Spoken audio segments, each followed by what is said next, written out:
Nesta manhã, o cantor John Denver faleceu. Denver morreu quando o avião experimental que pilotava caiu na Baía de Monterey, na Califórnia.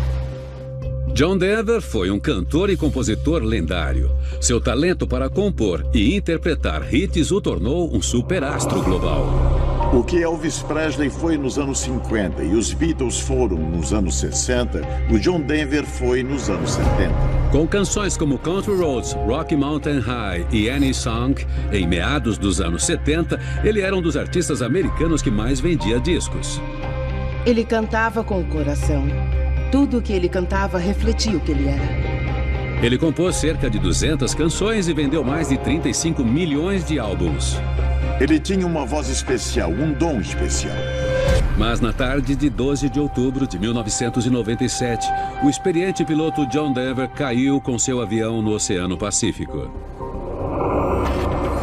Os investigadores ainda estão juntando as peças de um mistério. Alguma coisa muito errada aconteceu durante o voo. Mas o acidente de John alimentou rumores e especulações. A melhor informação que temos é que ele pode ter atingido um pelicano. Autoridades federais dizem que John Denver estava voando sem a certificação exigida para pilotar seu avião legalmente.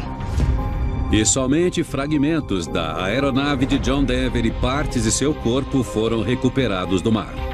Oficiais afirmam que o corpo está irreconhecível e que planejam realizar uma autópsia no final da manhã. Agora, o renomado patologista forense Michael Hunter irá reabrir o caso da morte misteriosa de John Denver. O John Denver era um piloto muito experiente, com quase 3.000 horas de voo. No dia em que ele morreu, estava voando em condições quase perfeitas. Então, como um piloto habilidoso, caiu de forma dramática no mar. Autópsia de famosos. John Denver. Renomado mundialmente, o patologista forense Michael Hunter já realizou milhares de autópsias para determinar causas de morte. Ele é o legista-chefe de uma das maiores cidades dos Estados Unidos e trabalha em conjunto com a polícia para investigar as circunstâncias que cercam mortes suspeitas. Eu fui patologista forense-chefe em várias investigações de acidentes aéreos que sempre têm muitas dificuldades. Às vezes, o local do acidente e as testemunhas junto com uma investigação forense podem revelar tanto ou mais do que a autópsia. Eu vou avaliar tudo isso para descobrir se foi um acidente, um suicídio ou outra coisa. 5 de outubro de 1997, Corpus Christi, Texas, uma semana antes de sua morte. John Denver passou os últimos 30 anos fazendo shows em todo o mundo. Mas, aos 53 anos, este pai de 3 filhos divorciado 2 vezes não é mais o astro que um dia foi. Os álbuns do John não estavam vendendo como de costume. Eu percebi que havia algum tipo de frustração por parte dele. Eu acho que a maior questão na cabeça do John era por que o John Denver que eu dei para o mundo não dá certo para o mundo agora. As dificuldades da carreira dele eram bem reais. Mas John nunca perdeu seus fãs mais leais. Ele sempre ficava surpreso por as pessoas amarem tanto ele. Ele sempre era abordado em público para dar autógrafos e eu nunca vi ele dizer: "Não, eu tô muito ocupado e eu não posso." Assina pra mim, ela te ama. O que se via no John Denver era ele mesmo. Não existia um personagem de palco. Ele era muito real. O Dr. Hunter descobriu que o corpo de John Denver estava tão fragmentado que a autópsia não foi capaz de contar tudo o que aconteceu. Apenas 54 quilos do corpo do John Denver foram recuperados do local do acidente e submetidos ao exame de autópsia. Mas pelos registros anteriores à morte, eu acho que ele tinha 1,80 m de altura e pesava quase 70 quilos, o que está na média de altura e peso para um homem de 53 anos.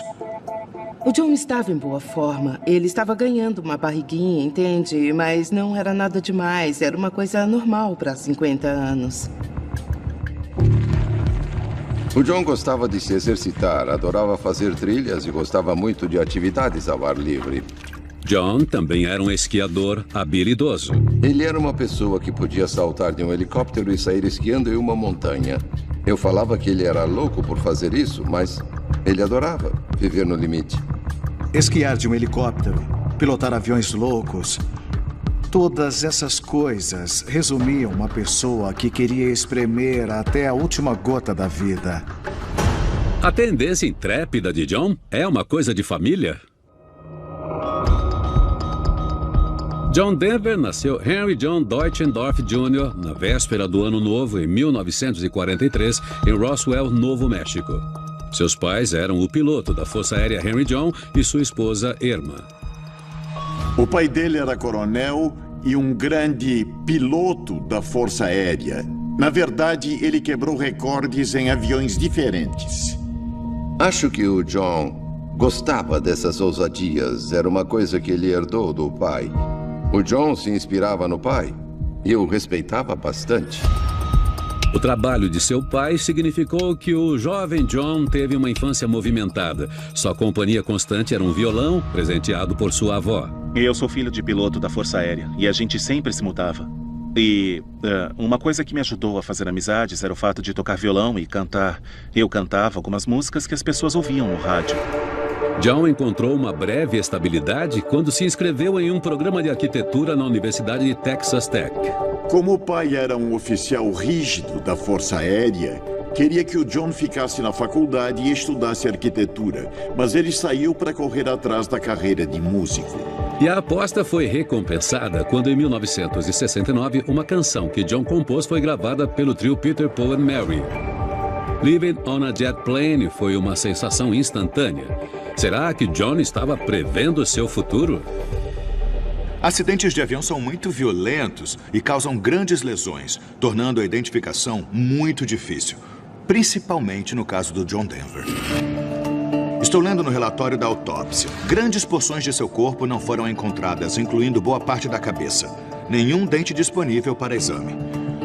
Normalmente, um registro dentário ajuda a identificar uma pessoa.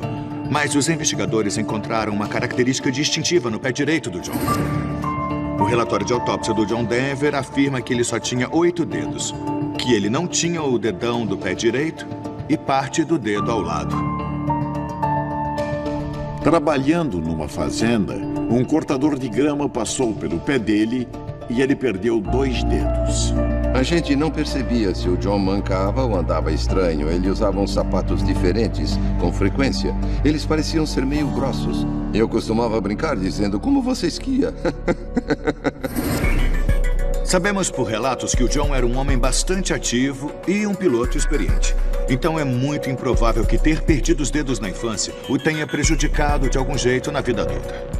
Mas essa lesão foi essencial para identificar o corpo dele. O acidente na infância de John não foi um obstáculo para ele. Ele assinou contrato com a RCA e, em 1971, o cantor e compositor chegou ao sucesso com Take Me Home, Country Roads, que impulsionou sua carreira. Com sua aparência saudável e jeito simples, John Denver foi considerado o garoto de ouro da música folk. A partir de então, ele começou a ter um sucesso atrás do outro. E é claro que vieram os shows na televisão, ele se tornou uma pessoa famosa. Álbum após álbum chegavam ao disco de platina. No fim dos anos 70, ele era um dos músicos mais famosos do mundo. Ele cantava com o coração, ele cantava sobre o meio ambiente, ele se importava com as pessoas, se importava com as crianças, se preocupava com a fome no mundo, ele cantava sobre coisas que tinham importância. Os clássicos dele fizeram tanto sucesso que ninguém vai conseguir se esquecer deles. 1972, Aspen, Colorado. Um dos maiores hits de John Denver é Rocky Mountain High. Em sua autobiografia, ele admite ter fumado maconha enquanto escrevia a canção em um acampamento. Quando se fuma maconha, o efeito no cérebro é quase imediato e pode alterar a noção de percepção. No fim, ela pode afetar o julgamento e desacelerar o tempo de reação. Se o John Denver estava fumando maconha antes de pilotar seu avião, isso pode ter levado a um erro humano catastrófico. Todos nós, de vez em quando, fumávamos um baseado, mas não era nada demais. Era uma época de experiências para todo mundo. Eu estava numa gravação com o John e antes de a sessão começar, ele fumou maconha. Eu também.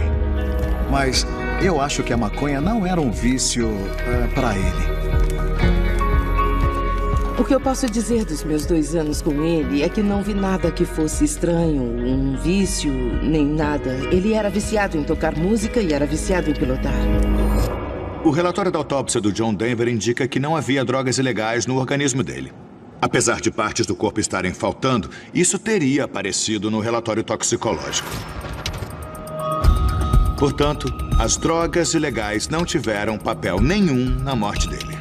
Mas o Dr. Hunter encontrou algo na autópsia de John Denver que poderia explicar como este piloto bastante experiente caiu com sua aeronave no mar. 7 de outubro de 1997. Campo de golfe Spanish Bay, Pebble Beach, Califórnia. 5 dias antes de sua morte.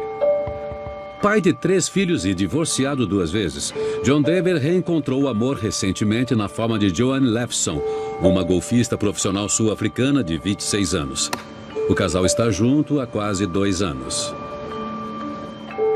Nós jogamos golfe e ele parecia estar animado, saudável. Foi um dia basicamente normal. Eu sabia que era um grande privilégio estar com alguém tão sincero, tão autêntico, tão especial. Então eu aproveitei o momento. Na autópsia do John Denver, encontraram etanol no fígado. Isso pode indicar que ele consumiu álcool antes de pilotar o avião. O álcool entra na corrente sanguínea e vai para o cérebro, onde atua como sedativo, prejudicando o tempo de reação, o raciocínio, o julgamento e a memória. Se o John bebeu antes de entrar no avião, isso teria impactado gravemente sua habilidade de pilotar. Após jogar golfe, John e Joanne tomam uma bebida na sede do clube. Que coisa, você sempre ganha. Ele gostava de martini. Sempre que a gente saía para jantar, ele bebia um martini. O John estava passando por bastante coisa na carreira e eu acho que se alguém precisava de um martini de vez em quando, era o John. Além de ter álcool no organismo, a autópsia mostra que o fígado tinha esteatose macrovesicular branda. Isso pode ser um sinal de abuso de álcool a longo prazo. O John Denver tinha um histórico com bebida? 1982, Aspen, Colorado. Após estar no topo do mundo, aos 38 anos, a vida de John começou a desmoronar. E ele passou a beber. Tudo começou com a morte de seu pai. O pai do John morreu. E é claro que ele ficou triste. Os dois não eram só pai e filho. Eles se tornaram grandes amigos. O John meio que idolatrava o pai. O pai foi até piloto dele e comandava o Learjet dele nas turnês. Eu espero que vocês me reconheçam, mas eu não sei se reconhecem esse cavalheiro à minha direita. Ele é o meu pai, Dutch Deutschendorf. Por muito tempo eu não conseguia fazer ele entrar no avião. Agora ele não quer sair. Quando o Dutch morreu, foi uma grande perda. Foi a perda de alguém que sentava do lado dele no jato particular. Foi a perda de alguém com quem ele conversava, passava o tempo, viajava. Foi pesado. Poucos meses após a morte de seu pai, John terminou um casamento de 15 anos com sua esposa Annie. A Anne Denver foi o primeiro amor do John. Na verdade, o único. Mesmo depois que eles se divorciaram. Eu acho que ele sempre amou a Annie. Annie também era mãe de seus 2 filhos adotivos, Zachary e Anna Kate. Ele era muito sincero em dizer: eu não fui um pai perfeito, eu não fui o marido perfeito, mas eu amava cantar e a consequência é que algumas coisas não deram certo. Infelizmente, uma foi o casamento com a Annie. Para piorar, alguns anos depois, John foi dispensado sem cerimônia por sua gravadora, a RCA. Um novo presidente assumiu a RCA e decidiu dispensar o John Denver, que era o artista de maior vendagem que a gravadora teve. Foi uma estupidez. Quando o John foi cortado pela RCA, foi um período muito difícil para ele. Ele ficou muito chateado com isso e dava para perceber que o John se sentiu rejeitado. Esta sequência de desastres deixou John em queda livre.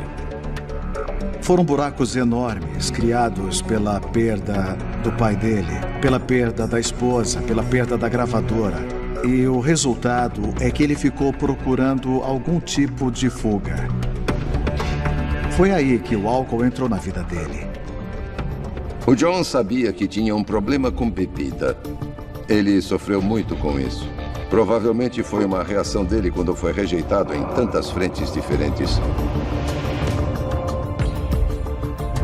E mais rejeições viriam. Challenger, aceleração total. Este período difícil de sua vida estava prestes a sofrer uma reviravolta, para pior. Ele amava a NASA, amava o programa espacial. Ele realmente adorava o sonho louco de viajar pelo espaço sideral.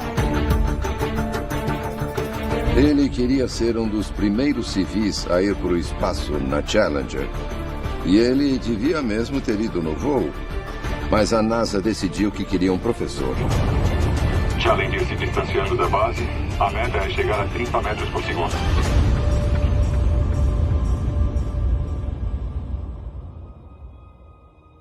Em 28 de janeiro de 1986, o ônibus espacial Challenger se desintegrou com 73 segundos de voo, matando todos os 7 membros da tripulação, que quase incluiu John. Depois do acidente da Challenger, o John se sentiu culpado, ficou mal com aquilo. Ele foi bem afetado pelo acidente. Eu acho que ele nunca superou.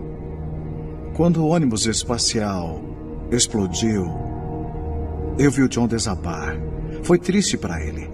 Para o John, o lançamento do ônibus espacial era a elevação da humanidade e, de repente, acabou, já era. Muita gente fala em habilidade de sobrevivência, uma sensação de vulnerabilidade e também uma sensação de por que eu? Não seria uma surpresa quando as coisas começaram a dar errado para o John. Ele estava bebendo mais do que sempre bebeu antes. Ele tinha muita dor guardada, mas não era de expor nada para todo mundo ver. Ele se apresentava com uma grande energia, com bondade, com positividade. Mas o outro lado estava lá. Apesar da autópsia do John mostrar possíveis sinais de dano no fígado, as alterações eram bem brandas. Então, não existe evidência para afirmar que houve abuso de álcool a longo prazo. Além disso, a autópsia também revelou que o fígado continha uma concentração baixa de etanol, de 0,04%. Quando nós morremos, nosso corpo produz etanol naturalmente. E essa baixa concentração identificada no fígado pode representar a produção pós-morte. E não sugere, de forma alguma, que ele tinha consumido álcool pouco tempo antes. Portanto, parece que qualquer problema que ele tenha tido com o álcool não durou muito e não contribuiu para a morte dele. O que eu posso dizer dos meus 2 anos com ele é que nunca me senti ameaçada por ele beber. Eu jamais o classificaria como um alcoólatra. No entanto, a investigação fez uma descoberta chocante. John havia sido banido dos ares. –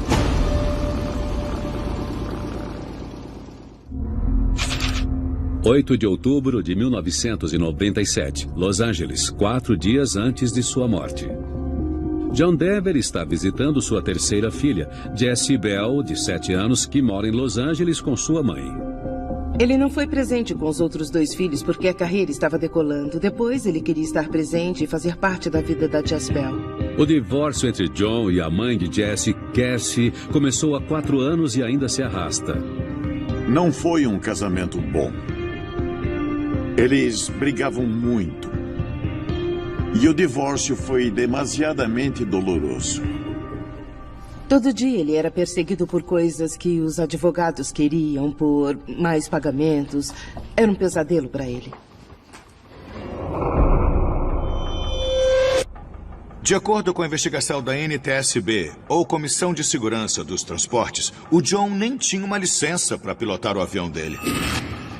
E existe evidência de que isso foi causado sem querer pelo seu divórcio com a Cassie. Oficiais da aviação dizem que o certificado médico de Denver foi obtido no ano passado. 21 de agosto de 1994, Aspen, Colorado. No dia em que John iniciou o processo de divórcio de Cassie, ele foi para um bar para comemorar. Sei que esse segundo casamento foi um desafio. E se eu fosse o John e me separasse, eu também teria muito para beber. Bom, eu acho que foi só uma comemoração. E umas vezes temos mais a comemorar do que outras.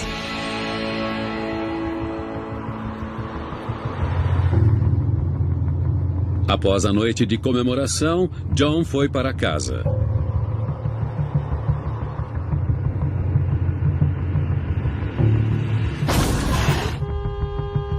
É uma estrada difícil. Ele saiu da pista e bateu numa árvore. Ele foi preso por dirigir embriagado, o segundo incidente em 2 anos. Ele estava um pouco acima do limite e fizeram um grande alarde disso porque ele tinha uma reputação.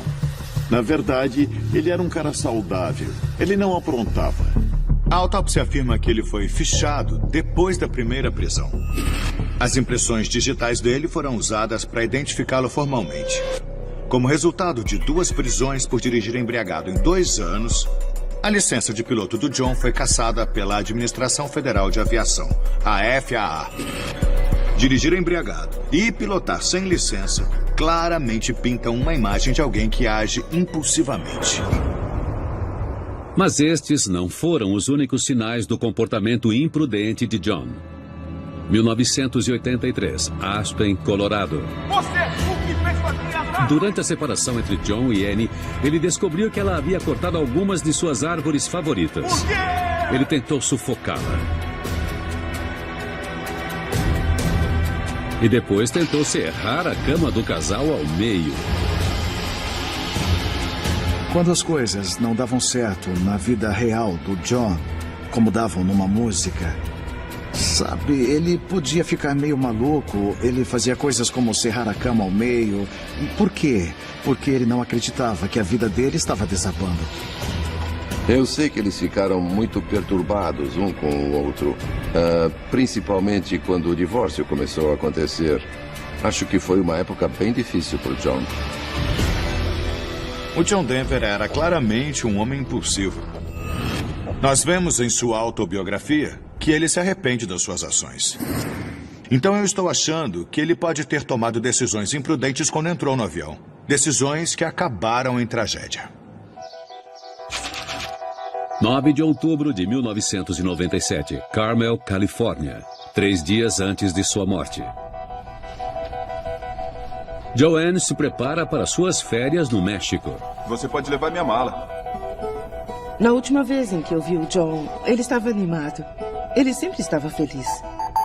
Ele está particularmente feliz porque em alguns dias pegará um avião novo.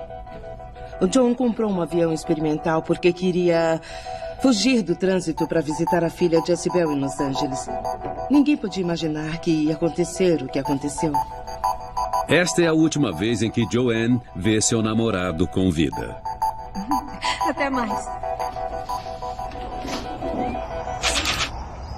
11 de outubro de 1997, aeroporto de Santa Maria, Califórnia.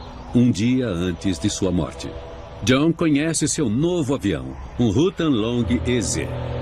É uma aeronave experimental, o que significa que foi construída em casa. A de John foi montada 10 anos antes. O piloto Eric Cobb ajuda John a se preparar para o seu primeiro voo. O John ficou muito empolgado por comprar o avião. Era um brinquedo novo, maravilhoso. Significava muita coisa para ele. John pediu que o avião fosse pintado por dentro e por fora. Como a aeronave tinha sido pintada alguns dias antes, os botões e interruptores estavam sem marcação. O John Denver tinha a bagagem de 2.700 horas de voo. É sabido que ele era um piloto extremamente habilidoso. Então, por que será que ele pilotaria um avião em que muitos botões e interruptores estavam sem marcação? Será que foi mais um exemplo do comportamento impulsivo do John? Ou, como um piloto experiente, será que ele sentiu que poderia comandar qualquer coisa, em qualquer circunstância? Eu voei bastante com o John e sempre me senti segura. Era divertido e eu nunca pensei que ele não sabia o que estava fazendo. Era incrível voar com ele. O John era muito confiante com aviões. Eu já sobrevoei alguns lagos com ele, de uma altitude bem elevada. Bom, se façam o que quiser, estou pronto. Ele quase mergulhava na água. gritava, "Yuhu!" Legal! Yuhu! Ele adorava aquilo. John e Eric vão até a nova casa do avião, aeroporto de Monterey. É a primeira vez que John pilotará sua aeronave, mas alguns amigos têm dúvidas quanto ao novo brinquedo de John. Eu falei, John, esse avião não foi certificado, por que está pilotando? Mas ele gostava de viver no limite e queria experimentar. E eu dizia, John, fica longe desses aviões, fica longe, por favor. Eu tinha um pressentimento ruim. Eu não gosto de aviões experimentais.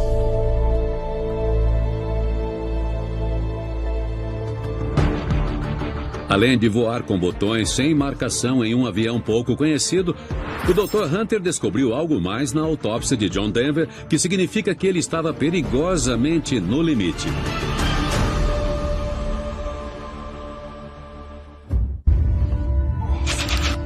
Oito horas da manhã, 12 de outubro de 1997. Residência de John Denver, Carmel, Califórnia. Menos de 12 horas antes de sua morte. Eu falei com o John na manhã do acidente. Ele ia fazer duas das coisas que mais gostava: pilotar o avião novo e jogar golfe. Eram as paixões dele. 10 horas da manhã. Campo de golfe Spy Glass Hill, Pebble Beach, Califórnia. Menos de 10 horas antes de sua morte. John encontra o grande amigo Bill Twist, além de outros jogadores de golfe. Se existe uma coisa que o John amava tanto quanto cantar e pilotar, era jogar golfe. Eu acho que o handicap dele era 11 ou 12. Em alguns dias ele jogava muito bem. Ele parecia uma criança numa loja de doces quando estava no campo de golfe. Era tão inocente, tão querido.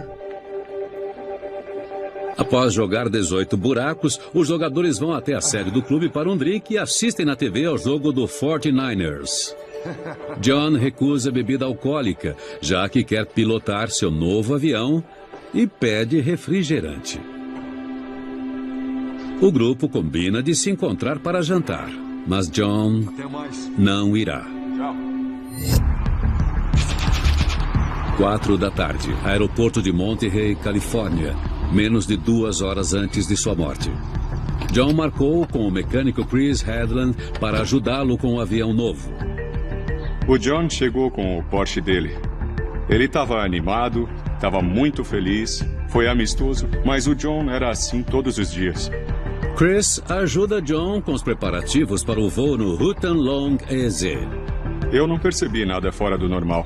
Ele tinha comprado um avião novo e queria voar para se divertir. Como essa aeronave era nova para o John Denver, era obrigatório que ele realizasse uma checagem pré-voo completa. Se ele deixasse passar alguma coisa, estaria se colocando em grande risco. Eu acho que o John passou uns 45 minutos só verificando se o avião estava apto a voar. Ele não estava com pressa, só estava curtindo o avião. Então, John pede que Chris cheque os tanques de combustível posicionados atrás dele.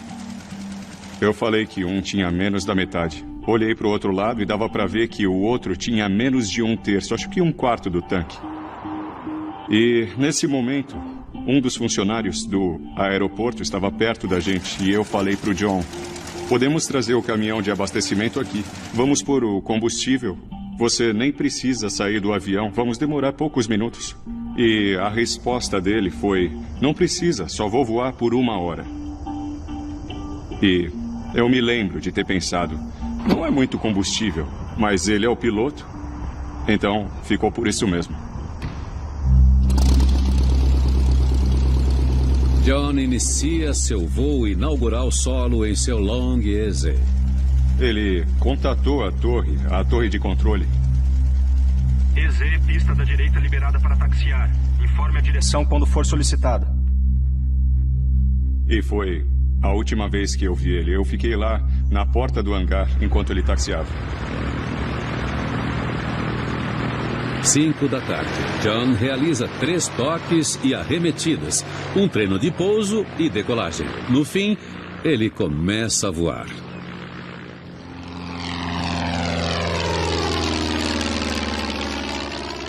Os dados do radar indicam que ele estava a 180 a 200 metros, o que eu não acho incomum. Era um dia bonito para sobrevoar o litoral.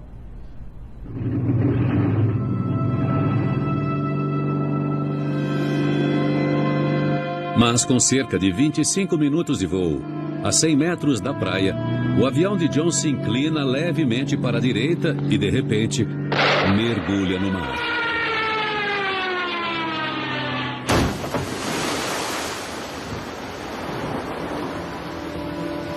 Por volta de 5h25 da tarde, em 12 de outubro de 1997, John Denver cai no Oceano Pacífico. O mundo lamenta a passagem chocante do lendário cantor e compositor. Os investigadores ainda estão juntando as peças de um mistério. Porque um avião leve pilotado pelo cantor John Denver de repente perdeu potência e mergulhou no Pacífico em Monterey, matando-o na hora. Na hora, eu sabia que era o John Denver. Ele estava pilotando o único avião experimental nos arredores naquele momento. Equipes de busca recuperaram os destroços do avião monomotor de John Denver. Então, eu recebi ligações da Comissão de Segurança dos Transportes. Me falaram, não vá para nenhum lugar, não converse com ninguém, nós vamos procurar você. Aí minha ficha caiu. Eu me sentei no sofá e fiquei meio pasmo. Quando fiquei sabendo que o John morreu, eu não acreditei. Eu não conseguia acreditar que tinha sido num acidente de avião, porque ele era um piloto experiente. Eu e o John tínhamos uma conexão espiritual. Um considerava o outro irmão. E quando o John morreu, eu perdi o meu melhor amigo. Mas a vida é assim. Quando o John morreu, eu chorei. Foi uma grande perda. Parecia que um pedacinho de mim também tinha morrido. Oficiais afirmam que o corpo está irreconhecível e que planejam realizar uma autópsia no final da manhã. Eu fui patologista forense-chefe em várias investigações de acidentes aéreos, examinando tanto o cadáver quanto a cena. Em primeiro lugar, a autópsia mostra que o corpo do John foi tão fragmentado que foi quase impossível examinar. Também já sabemos que o relatório toxicológico indica que não havia drogas significativas nem álcool no organismo dele, e que os investigadores conseguiram identificá-lo pelas digitais e pelos dedos que faltavam. Somente metade do coração dele foi recuperada. E, pelo exame realizado, não foi detectada a aterosclerose na artéria coronária, o que sugere que é muito improvável que ele tenha sofrido algum mal cardíaco.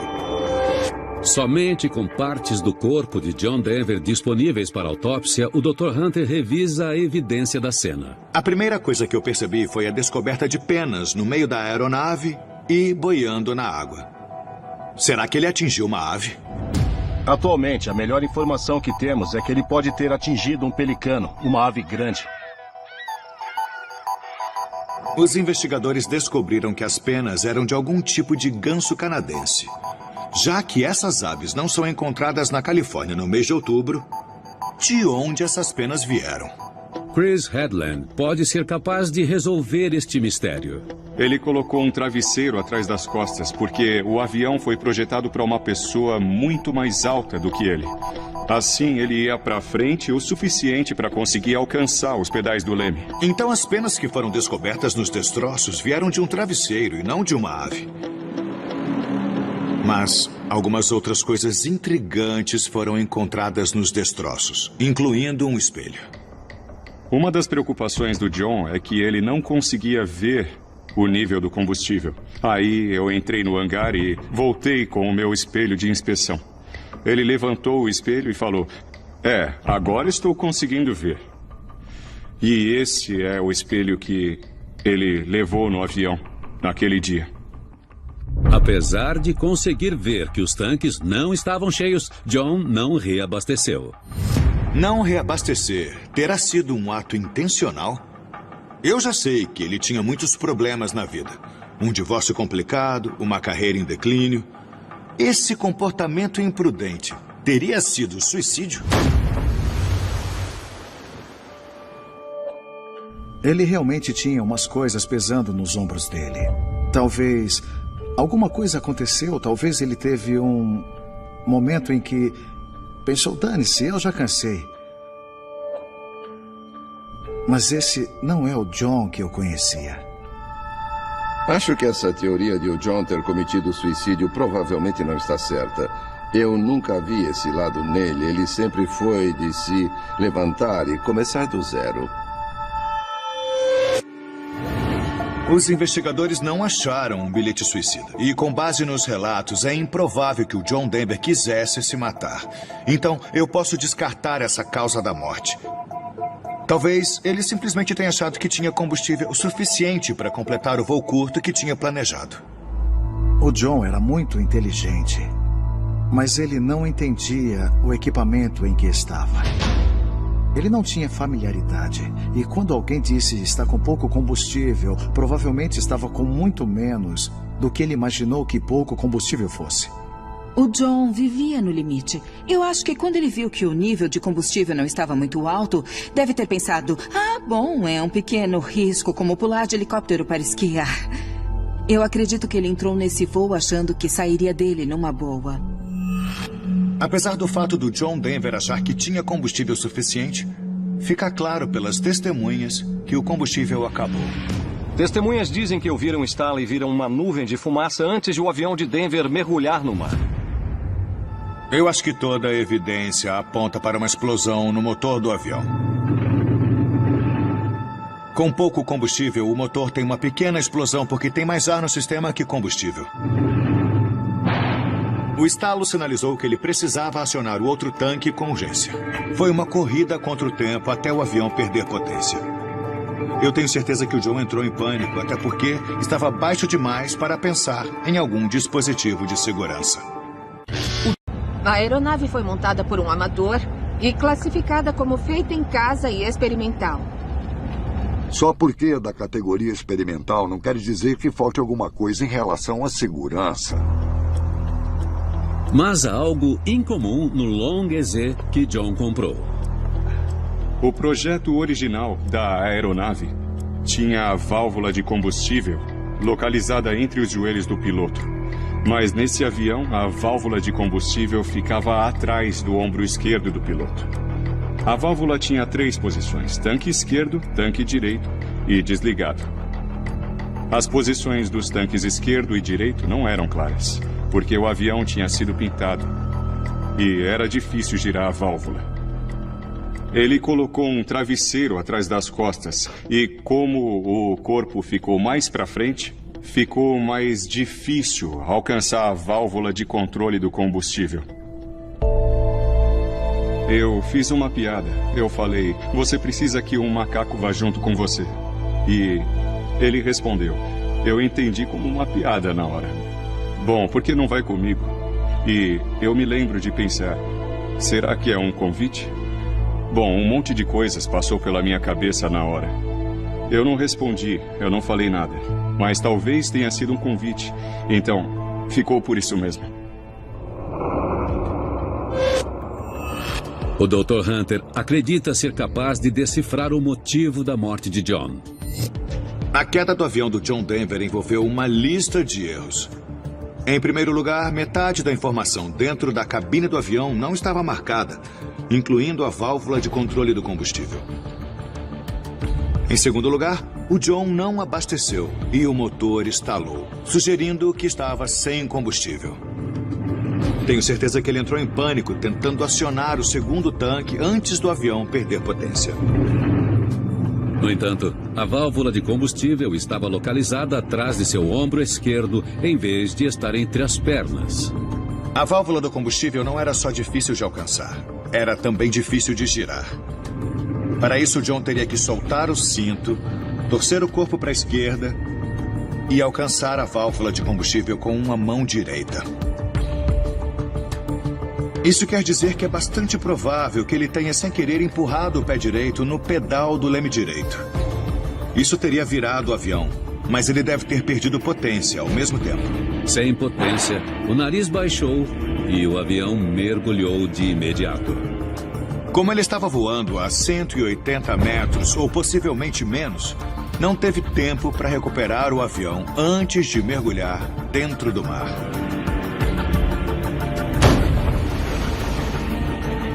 Tanto o avião quanto o corpo do John ficaram muito fragmentados. Ficou claro que foi uma batida de alto impacto. O avião atingiu o mar numa velocidade tão alta que se partiu em pedaços em contato com a água. Infelizmente, a natureza aventureira e o comportamento impulsivo do John resultaram em uma série de erros que, no fim, levou a essa tragédia. Muita gente não entende como isso pôde ter acontecido, mas ele teve uma vida incrível e foi embora fazendo o que ele amava. E eu posso afirmar que, onde quer que ele esteja, ele está fazendo alguém sorrir com sua música. Ele era meu melhor amigo. E eu acho que o mundo perdeu um monte de música boa que ele ainda podia fazer. O John Denver fez as pessoas sentirem que ainda existia esperança, que existia ternura no mundo, que existia um motivo para se sentir inspirado pelas coisas que cercam a gente. Ele ajudou as pessoas e a música dele foi inspiradora. Ele era honesto, trabalhava duro, acreditava em fazer o bem, acreditava que podemos fazer a diferença. Ele não era perfeito e sabia que não era perfeito, mas tentava fazer a coisa certa. Eu acho que é assim que ele gostaria de ser lembrado. Versão brasileira, Vox Mundi.